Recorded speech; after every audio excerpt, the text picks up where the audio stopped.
பாகிஸ்தான் அரசு தவறான பிரச்சாரங்களின் மூலம் ஐக்கிய நாடுகள் சபையின் கவனத்தை திசை திருப்ப வேண்டாம் என இந்தியா பதிலடி கொடுத்துள்ளது. காஷ்மீரின் எதிர்காலம் தொடர்பாக விவாதிக்கும் வகையில் பாகிஸ்தான் பிரதமரின் சிறப்பு உதவியாளர் ஐநா பாதுகாப்பு கவுன்சிலில் பேசியிருந்தார். இதற்கு ஐநாவுக்கான இந்தியாவின் நிரந்தர தூதர் பர்வதநேனி ஹரீஷ் பதிலடி கொடுத்துள்ளார்.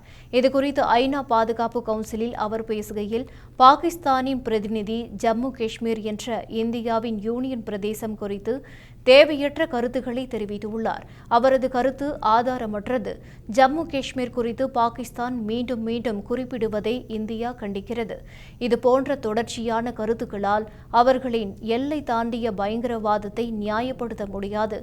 ஜம்மு காஷ்மீர் இந்தியாவின் ஒருங்கிணைந்த பகுதியாக இருந்தது, இப்போதும் இருக்கிறது, எப்போதும் இருக்கும். ஜம்மு காஷ்மீரின் ஒரு பகுதியை பாகிஸ்தான் சட்டவிரோதமாக ஆக்கிரமித்துள்ளது.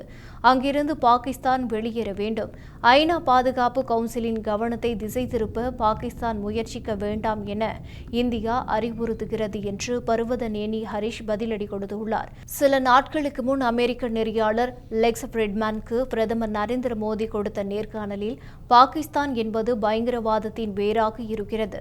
பயங்கரவாதத்தால் உலகின் எந்த பகுதி பாதிக்கப்பட்டாலும் அதன் பாதை நேராக பாகிஸ்தானை நோக்கியே செல்கிறது என்று பிரதமர் மோடி பேசியிருந்த நிலையில் இந்திய தூதரின் கருத்து இப்போது கவனம் பெற்றுள்ளது.